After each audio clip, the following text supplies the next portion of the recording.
اللہ تعالیٰ کی کرم نوازی ہے کہ ہم جغرافیہ قرآنی کو ایک مرحلے تک پہنچا گئے ہیں اور اس میں آگے پیش رفت ہو رہی ہے۔ حضرت موسیٰ علیہ السلام کے حوالے سے تفصیلات آپ کے سامنے آ گئی تھی، صرف یہ نقشہ ایک نظر سے دیکھنا ہے کہ حضرت موسیٰ علیہ السلام چونکہ وہ مصر میں تھے، مصر بنی اسرائیل کیسے منتقل ہوئے، اس کے پس منظر میں یوسف علیہ السلام کے حالات ہمارے سامنے آ گئے۔ پھر حضرت موسیٰ علیہ السلام نے مدین کا سفر کیا تھا اور کوہ طور اور صحرائے سینا، یہ تفصیلات آپ کے سامنے اور ہمارے سامنے آ گئی تھی۔ بحر قلزم میں غرق ہونے والا فرعون یہ کون ہے، یہ ایک سوال ہے۔ اس زمانے میں اس پچھلے نشست میں یہ سوال بھی آیا تھا سامنے۔ موجودہ زمانے کے محققین کا عام خیال یہ ہے کہ قرآن مجید میں حضرت موسیٰ علیہ السلام کے ذکر میں دو فرعونوں کا ذکر ہے۔ ایک وہ جس کے زمانے میں آپ پیدا ہوئے اور جس کے گھر میں آپ نے پرورش پائی، یہ ایک فرعون ہے، اور دوسرا فرعون یہ وہ فرعون ہے، یہ اسکرین کو کیا ہو گیا،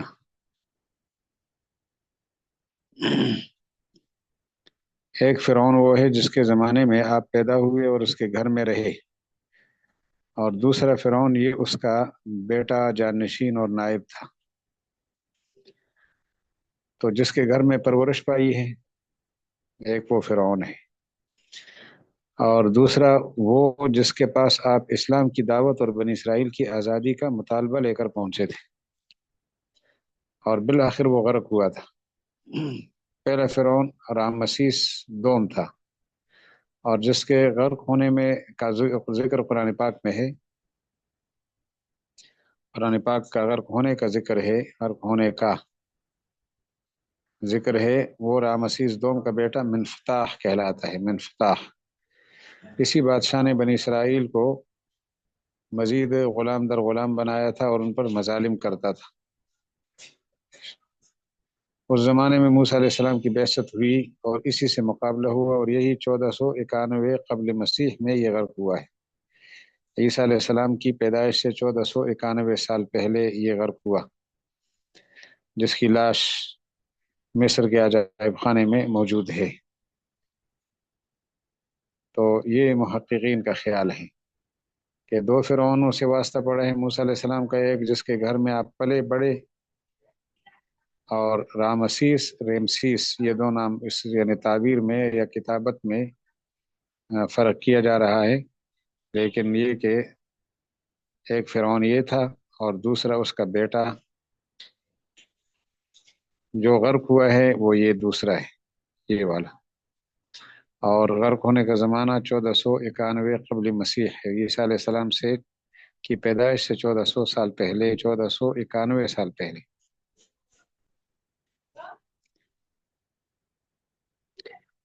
قرآنی تصریح کے مطابق حضرت یوسف علیہ السلام سے ملنے ان کے خاندان کے افراد مصر آئے، بظاہر اس کے بعد سے بنی اسرائیل وہاں آباد ہوئے۔ فرعون شاہان مصر کا لقب تھا، جس طرح نمرود شاہ عراق کا لقب ہوا کرتا تھا۔ 3000 سال قبل مسیح سے شروع ہو کر عہد سکندر تک فرعونہ کے 31 خاندان مصر پر حکمران رہے ہیں۔ 31 فرعون، یہ 31واں فرعون جو ہے نا سکندر کے زمانے میں گزرا ہے، تو ان کی حکومت کا تسلسل اس ترتیب کے ساتھ رہا۔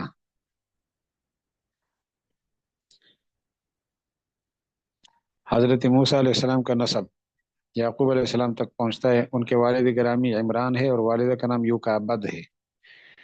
یوکابد یوحانند، عربی نسخوں میں یوحانند لکھا جاتا ہے، اور اردو کتابوں میں یوکابد، یوحانند، یو اور حانند، اس طرح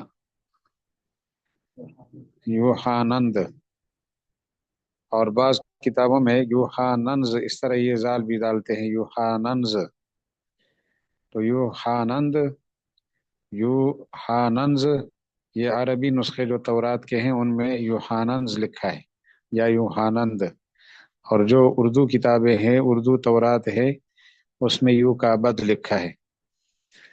آپ کے باپ کا سلسلہ نسب، آپ کے والد گرامی عمران ہے، ان کے والد قاحت، اور بعض کتابوں میں اس طرح قاحس بھی ملتے ہیں، قاحس، یہ قاحس، یہاں پر فا ہے یہ، تو یا قاحت ہے یا قاحس، اور ان کے والد جو تھے وہ لاوی ہیں۔ موسیٰ علیہ السلام کے دادا قاحت ہوئے، پردادا لاوی ہوئے، اور ان کے والد یعقوب علیہ السلام ہیں۔ تو لاوی کے پڑپوتے یوسف علیہ السلام کے سوتیلے بھائی ہیں لاوی، ان کے پڑپوتے ہیں حضرت موسیٰ علیہ السلام، اور ان کے بھائی ہیں حضرت ہارون علیہ السلام۔ ہارون علیہ السلام بڑے ہیں اور موسیٰ علیہ السلام ان سے ان کے چھوٹے بھائی ہیں، برادر خرد، حقیقی بھائی ہیں۔ ہارون علیہ السلام ان کے حقیقی بڑے بھائی ہیں۔ یہ دونوں بھائی ہیں اور دونوں کو اللہ تعالیٰ نے نبوت کے منصب سے سرفراز فرمایا تھا۔ تو اب یعقوب علیہ السلام کے ایک بیٹے یوسف علیہ السلام تھے، یوسف علیہ السلام کی وجہ سے یہ سارے مصر میں منتقل ہوئے ہیں۔ اور آگے پھر یعقوب علیہ السلام کے والد صاحب اسحاق علیہ السلام، ان کے والد ابراہیم علیہ السلام، ان کے والد آزر، یہاں تک سلسلہ معروف ہوا۔ نبی علیہ السلام کا سلسلہ نسب بھی ابراہیم علیہ السلام تک پہنچتا ہے، اور بنی اسرائیل کے انبیاء کا بھی۔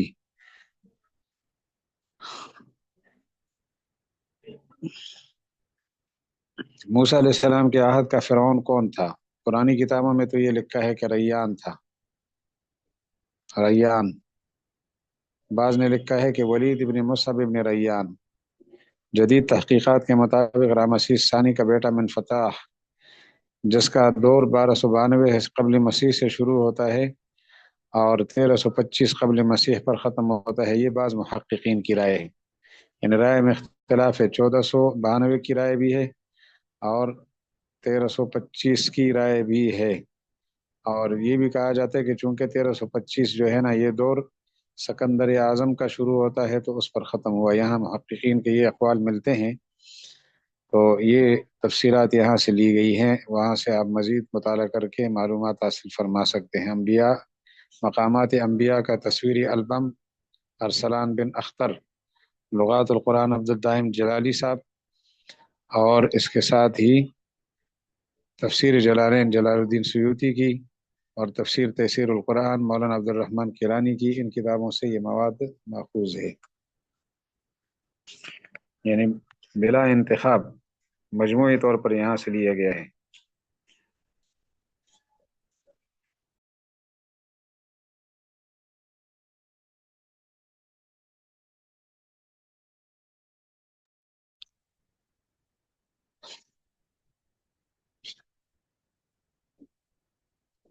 حضرت موسیٰ علیہ السلام کا سفر مدین، تبری کی ایک روایت بحوالے سعید بن جبیر رضی اللہ عنہ کے مطابق مدین کی آبادی مصر سے 8 منزل کے فاصلے پہ تھی، تو 8 منزل یعنی 8 دن کا سفر تھا۔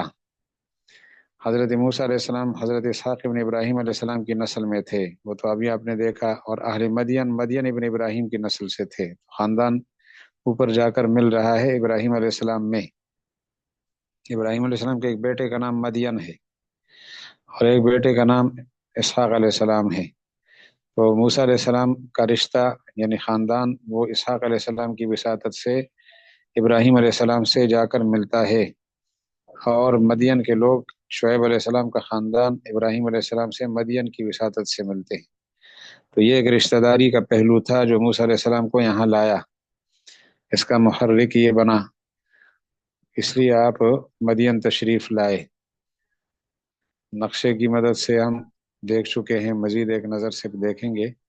ابھی مفسرین نے حضرت موسیٰ کی اہلیہ کا نام صفورہ بتایا ہے، جو حضرت شعیب علیہ السلام کی بیٹی تھی۔ حضرت شعیب علیہ السلام ہی آپ کے سسر ہیں، ایک روایت مشہور تو یہی ہے، دوسرا یہ کہ شعیب علیہ السلام کے بتیجے تھے اور یسرون ان کا نام تھا، اور ان سے ہٹ کر کوئی اور ہیں تو یہ مختلف باتیں کہی گئی ہیں۔ وجہ شعیب علیہ السلام نے ایک بات فرمائی تھی، وما قوم لوط منکم ببعید، لوط علیہ السلام کا زمانہ آپ سے کوئی دور نہیں ہے، یہ شعیب علیہ السلام فرما رہے ہیں۔ تو لوط علیہ السلام کا زمانہ تو ابراہیم علیہ السلام کے قریب کا زمانہ ہے، تو موسیٰ علیہ السلام سے تو یہ زمانہ بہت پہلے گزرا ہے. اس زمانے کی دوری بتا رہی ہے کہ شعیب علیہ السلام، یہ شعیب علیہ السلام یعنی لوط علیہ السلام کے زمانے سے حضرت موسیٰ علیہ السلام کے زمانے کی دوری بہرحال وہ تو مسلم ہے کہ حضرت لوط علیہ السلام جو ہے نا وہ ابراہیم علیہ السلام کے زمانے میں تھے، اور ان کے پوتے کے پڑپوتے پوتے کے یعنی پوتے جو ہے وہ یعقوب علیہ السلام ہے، اور یعقوب علیہ السلام کے بیٹے کے پوتے ہیں موسیٰ علیہ السلام. تو کئی نسلیں بعد میں موسیٰ علیہ السلام تشریف لائے ہیں، تو ان کا تو زمانہ.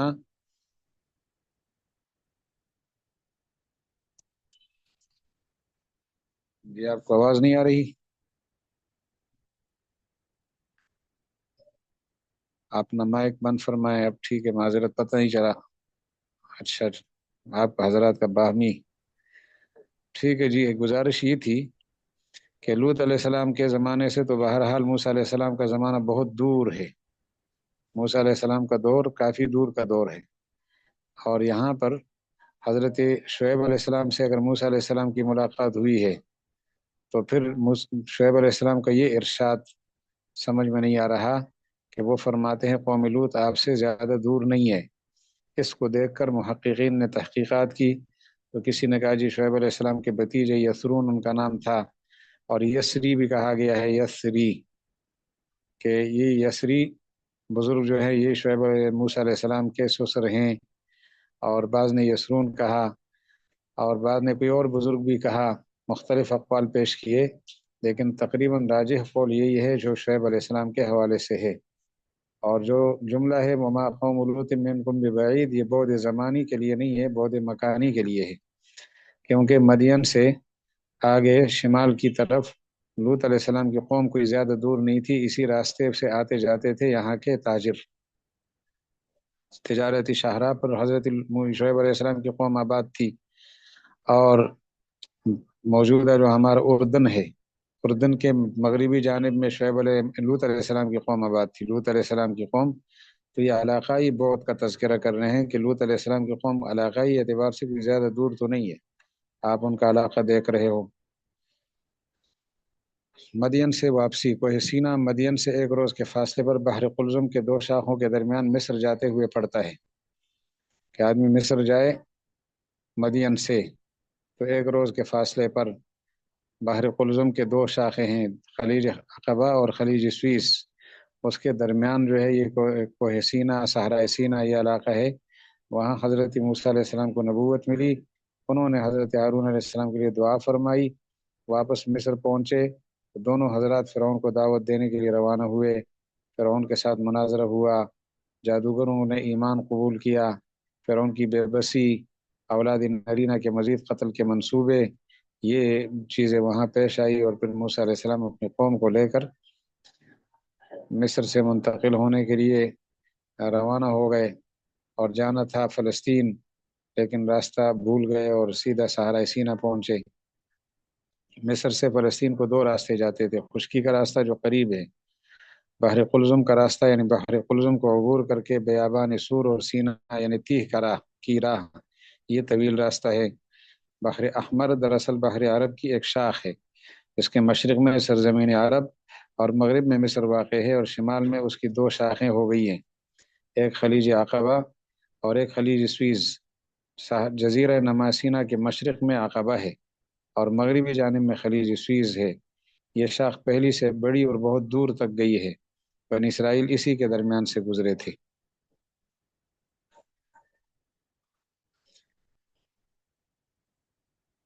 ہم نقشہ ایک دفعہ پھر دیکھ لیں گے تو یہ ساری باتیں ہمارے سامنے آ جائیں گی. مصر سے فلسطین روانگی. حضرت موسیٰ علیہ السلام اپنی قوم کو لے کر اب مصر سے منتقل ہو رہے ہیں فلسطین کی طرف. بحر احمر کی تفصیلات ابھی ہم نے پڑھی. خلیج عقبہ یہ جزیرہ نماسینا کے مشرق میں ہے، خلیج سویز یہ مغرب میں ہے، اور اسی شاخ کے شمالی دہانے کے سامنے ایک اور سمندر واقع ہے جس کا نام بحر روم یا متوسط ہے. بحر متوسط اور بحر احمر کے اس شمالی دہانے کے درمیان تھوڑا سا خشکی کا حصہ ہے. یہاں سے مصر فلسطین جانے کا خشکی کا راستہ تھا، اب تو نہیں رہا. اس خشکی کو کھود کر بحر احمر کو بحر روم سے ملایا گیا ہے جس کو نہر سویز کہتے ہیں. تو ریڈ سی کے شمالی دہانے پر سویز کے نام سے ایک شہر آباد ہے جو مصر کی بندرگاہ شمار ہوتا ہے، اس کے نام سے اس نہر کا نام بھی نہر سویز ہے۔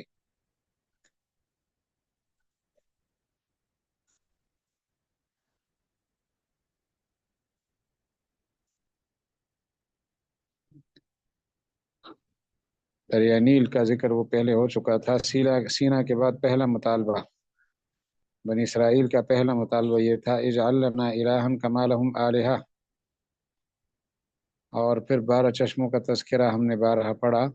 من و سلوہ کا نزول، یہ صحرا سینا کے اندر کے حالات ہیں۔ ارض مقدس، اپنے آباء و اجداد کی سرزمین فلسطین میں داخلے کا حکم ملا کہ آپ فلسطین جا کے حملہ کرو، اللہ کی مدد آپ کے ساتھ شامل ہوگی۔ وہ نہیں گئے، انہوں نے اعتراض کیا، بلکہ موسیٰ علیہ السلام کی قسم کی بے ادبی کے مرتکب ہو گئے، تو 40 سال یہاں رہے۔ میدان تیہ میں چلتے پھرتے جبل ہور پہنچے تو ہارون علیہ السلام کا وہاں انتقال ہو گیا۔ یہ حاصل ہے وادی دریا کے عبور کے بعد کے زمانے کا حاصل یہ ہے۔ خلاصہ سفر، موسیٰ علیہ السلام کا سفر کہاں سے کہاں تک رہا؟ سب سے پہلے مصر سے مدین گئے، یہ پہلا مرحلہ ہے۔ دوسرا مرحلہ مدین سے کوہ سینا، 10 سال کے بعد کوہ سینا سے پھر مصر، مصر سے فلسطین یا ارض کنعان جانا تھا، تو فلق البحر، سمندر کے اندر راستے ملے، آپ میدان تیہ میں داخل ہو گئے، فرعون غرق ہو گیا۔ مجمع البحرین کا واقعہ کہ موسیٰ اور خضر علیہ السلام کی ملاقات، اور اریحہ میں حضرت موسیٰ علیہ السلام کی قبر مبارک ہے۔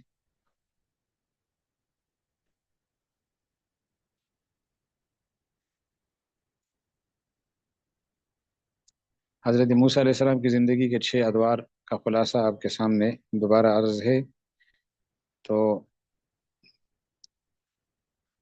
دریا نیل یہ دیکھ رہے ہیں کہ مدین کہاں واقع ہے اور مصر کہاں واقع ہے، یہ ہمارے سامنے ہے نقشہ۔ یہ مصر کا علاقہ ہے، اور اس علاقے میں یہ جو علاقہ ہے یہ فلسطین ہے۔ یہاں سے حضرت یوسف علیہ السلام اس مصر میں آئے تھے، اور یہ اس کا دریائے نیل ہے، اور یہ صحرائے سینا ہے۔ تو جو خلیج بحر احمر ہے، ریڈ سی، اس کے شمالی دہانے میں مشرق کی طرف یہ خلیج عقبہ ہے، اور مغرب کی طرف یہ خلیج سویز ہے۔ یہاں خشکی کا راستہ تھا، یہ اس کو ملا کر اس بحر متوسط اور بحر ابیض کے ساتھ ملایا گیا ہے۔ تو فرعون کے غرق ہونے کا یہ علاقہ ہے۔ ان علاقوں میں بعض روایت کے مطابق کہ یا یہ اس کے خشکی کے راستے کے اندر یہاں پر کچھ جھیل تھی، اس جھیل کے اندر یہ حادثہ پیش آیا ہے۔ اور بحر مجمع البحرین کے حوالے سے یہاں کا ذکر ہو چکا تھا ایک دفعہ، پوری تفصیل آگے آ رہی ہے۔ دریا نیل یہ ہے، یہ جنوبی افریقہ سے چلتا ہے، تنزانیہ کے علاقوں سے نکل کر یہ مختلف علاقوں سے جاتے ہوئے آگے سیدھا مصر پہنچتا ہے، اور مصر میں آگے دریائے متوسط یا بحر متوسط میں اترتا ہے۔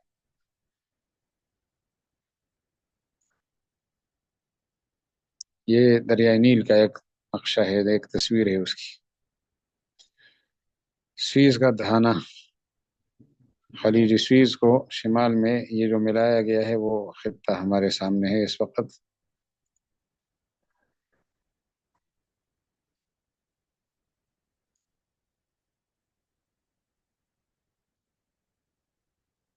صحرائے سینا یہ ہے۔